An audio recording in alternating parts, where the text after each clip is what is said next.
Hi అండి. నేను నా బండికి XUV 500 మిమ్మల్ని ఎక్కడో చూసినట్టుందండి. దీనికి టైర్లు మార్పించిన. సో ఆ టైర్లు వచ్చేసి షోరూమ్ టైర్లు ఏం కాదు, యూజ్డ్ టైర్స్. కాకపోతే నేను కొంచెం డిఫరెంట్గా ఏం చేసిన అంటే, ఏం చేసావురా దాన్ని? వాడిని అడిగితే వాడేం చెప్తాడండి. ఏం చేశారో దాన్ని చెప్ప. ఫ్రంట్ టైర్లు వచ్చేసి రెగ్యులర్ సైజే 235, 65 or 17 ఇంచెస్. కానీ బ్యాక్ టైర్స్ వచ్చేసి 255 వేయించిన. ఏమిటండి మీరు మాట్లాడేది? అంటే మనకు బేస్ అనేది కొంచెం పెరుగుతుంది. సో ఫ్రంట్ బ్యాక్ రెండు సేమ్ వేస్తారు ఒకవేళ 55 వేసినా కూడా. కానీ ఫ్రంట్ మాత్రం రెగ్యులర్ 235 వేయించేసి 65 వేసిన హైట్ది. కానీ బ్యాక్ మాత్రం 255 బేస్ పెరుగుతుంది. అట్ ది సేమ్ టైం మనకు హైట్ కూడా తగ్గుతుంది. ఏం మాట్లాడుతున్నావురా? నరాలు కట్ అయిపోయింది.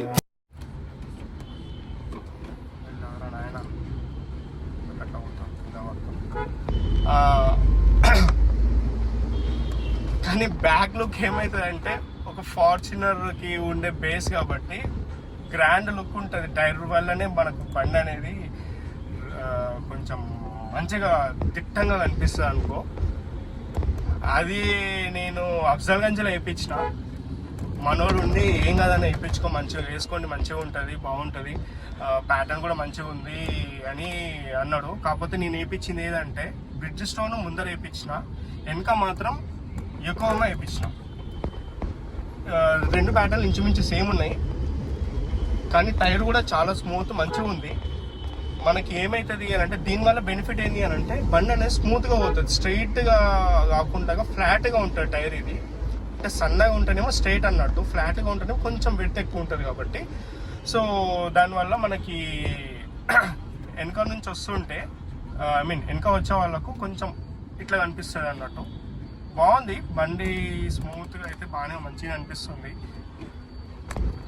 యూజ్డ్ టైర్స్ ఖచ్చితంగా నమ్మొచ్చా అంటే కొంతవరకు నమ్మొచ్చు, చూసుకోవాలి. దానికి బటన్స్ మన వాళ్ళు ఏం చేస్తారంటే బటన్స్ని తీస్తారు అరిగిపోయిన టైర్లకు. ఫస్ట్ సారి యూజ్ చేసి ఏమైనా సెకండ్ హ్యాండ్గా అమ్మేసే టైర్లు ఏం చేస్తారంటే కొంతవరకు బటన్ని క్లీన్ చేసి తీస్తారు, దాన్ని మన చాకులు పెట్టి తీస్తారు. అది తీసి ఏమవుతాయంటే చూడనిక మళ్ళీ ఎప్పట్లాగా బండి అసలు ఈ టైర్లు వాడలేరా, ఈ బండి అమ్మేటప్పుడు మొత్తం తీసేసిర్రా, లేకపోతే ఏమైనా యాక్సిడెంట్ బండ్లు మొత్తము స్క్రాప్ కింద వచ్చేసినాయి ఆ టైర్లు అన్నట్టు ఉంటాయి.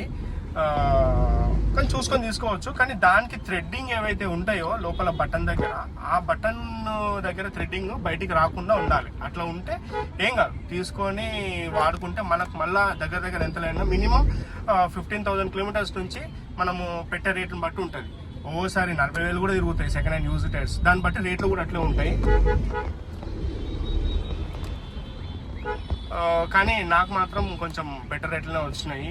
1,500 బట్ ఈచ్ టైరు, బ్యాక్ రెండు టైర్లు. కాకపోతే ఫ్రంట్ నేను ఏం చేసిన అంటే ఒకటే టైర్ తీసుకున్నా యూజ్ టైర్స్లో. ఇంకో టైర్ ఏమొచ్చేసి నాది స్టెప్ని ఒకటి ఉండే బ్రిడ్జ్ స్టోన్, అది వాడండి బండి షోరూమ్ నుంచి వచ్చినప్పటి నుంచి అది దిగలే కిందికి. అది మొత్తం స్టెప్ని ఎట్లుంది అట్లనే వచ్చింది. దాన్ని తీసి వాడుకున్నా నేను. సో దాని ప్యాటర్న్కి మ్యాచ్ అయ్యే బటన్ ఉన్నది నేను తీసుకున్నా. అది నాకు దగ్గర కొంచెం ఎక్కువ రేట్ పడుతుంది.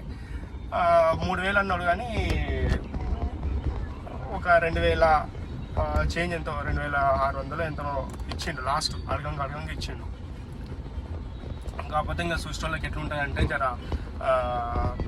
నేను దానికి వైట్ పెయింట్ వేసుకుందాం అనుకుంటున్నా. నాకు కొంచెం అది మంచిగా స్పోర్టీ లుక్ వస్తుందని చెప్పేసి.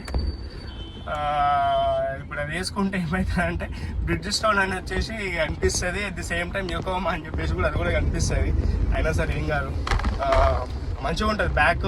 ఎప్పుడైతే బ్యాక్ టైర్స్ ఫ్లాట్గా ఉంటుందో బండి స్మూత్గా పోతుంటుంది, షేక్ అవ్వదు, సౌండ్ వస్తుంది.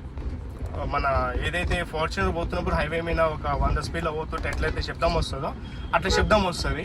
ఈ పాత టైర్లు అంటే పాత మోడల్ అంటే 235 టైర్స్ కొంచెం కంపేర్ టు 255 కొంచెం తక్కువ వస్తుంది అనుకోండి, అంతే. కాకపోతే ఫ్రంట్ కూడా వేసుకుంటే ఎట్లుంటుంది, స్టీరింగ్ కొంచెం హార్డ్ ఉంటుంది. కాకపోతే ఫ్రంట్ 235 కాబట్టి రెగ్యులర్ ఎప్పటిలాగానే ఉంటుంది. అది నేను మొత్తం ఫిట్టింగ్ చేసేటప్పుడు వీడియో తీసిన అది ఇంకా యాడ్ చేయలేదు. అది యాడ్ చేస్తే నెక్స్ట్ ఇప్పుడు ఈ వీడియో తర్వాత అది కంటిన్యూయేషన్ అని ఉంటుంది. అది మీరు దాంట్లో చెక్ చేసుకోండి. మనోళ్ళు బాగానే చేశారు, అబ్జర్వేషన్ చేసుకోవచ్చు తక్కువ కావాలనుకుంటే. లేదు మాకు మంచిగా ఉండాలి అవన్నీ ఎందుకు అనుకుంటేనేమో ఎక్కువ రేట్ పోతే నాకు దగ్గర 55,000 అవుతుంది బ్రిడ్జిస్టోన్ షోరూమ్ దగ్గర పోయి తీసుకోవాలంటే. షోరూమ్ అంటే మన బైనరీ షోరూమ్ కాదు, బ్రిడ్జిస్టోన్ షోరూమ్. అది నాకు ఇప్పుడు దగ్గర ఎంత లేదన్నా ఒక 5,000-6,000 లోపు అయిపోయింది విత్ ఫిట్టింగ్ ఛార్జెస్ తోటి.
నా పెర్ఫార్మెన్స్ మీకు నచ్చినట్టయితే స్మాల్ బాస్ అని స్పేస్ ఇచ్చి